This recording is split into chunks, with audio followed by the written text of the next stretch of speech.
Migrant workers arriving at the site of the main stadium for the 2008 Beijing Olympics. It's highly unlikely, though, that any of them will be around to watch the games. Migrant workers are subject to strict residency laws, necessary prevention, in the government's view, against mass migration and the creation of urban slums.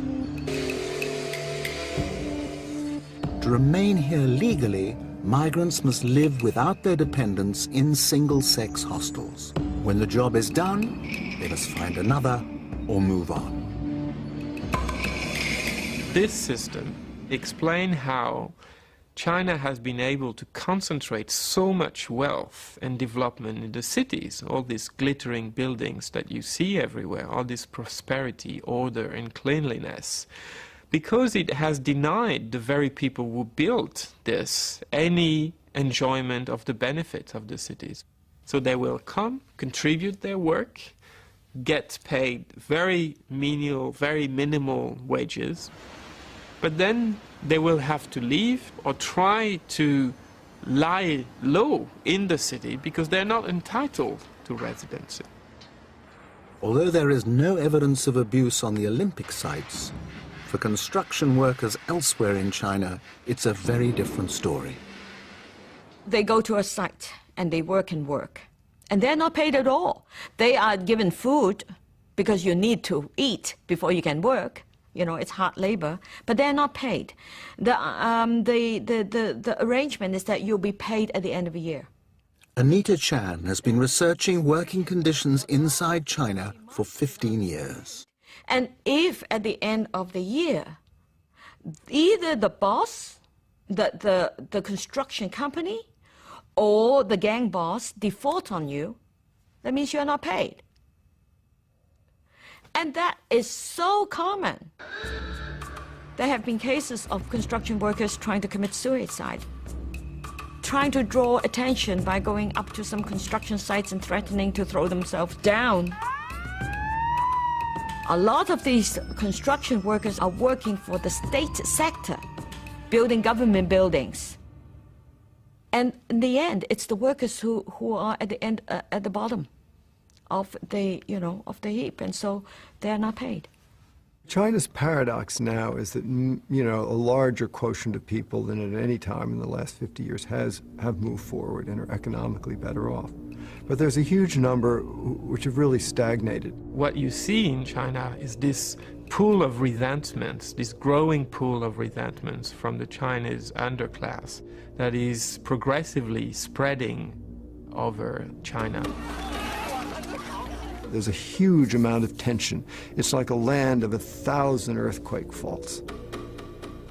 And one of these faults is between the rich and the poor, between peasants and the party, between corrupt officials and the people.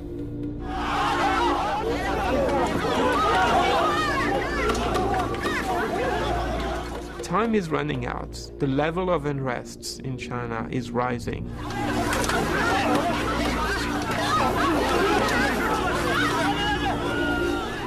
At the end of last year, the Public Security Ministry declared the number of demonstrations were 74,000 nationwide, but a year before was 50,000, and this number is increasing.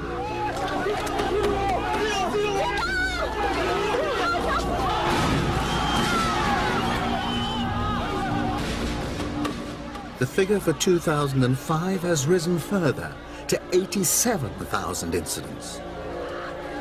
All over China, the pressure is building. Here, peasants defending their land from takeover by a power company are beaten, stabbed, and shot by hired thugs. One incident in June of last year that happened to be recorded by a villager who was able to smuggle his tape out of the country. One incident in June 1989 that happened to take place under the very noses of Western cameramen.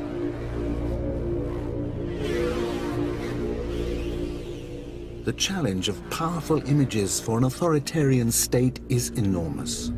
How do you stop one person's example becoming an inspiration to others? How do you prevent the fire from spreading?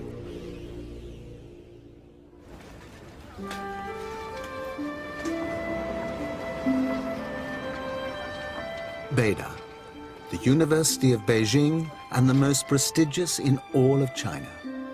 In 1989, Beida was the nerve center of the student movement that would inspire a popular uprising. Today's undergraduates enjoy all the benefits that have flowed into China A. Largely the children of the elite, they enjoy freedom of travel and a lifestyle many Western undergraduates might envy. But what do they know of their recent history? I'm going to try a little experiment. Show this picture around and tell me what that picture says to you. Pass them around.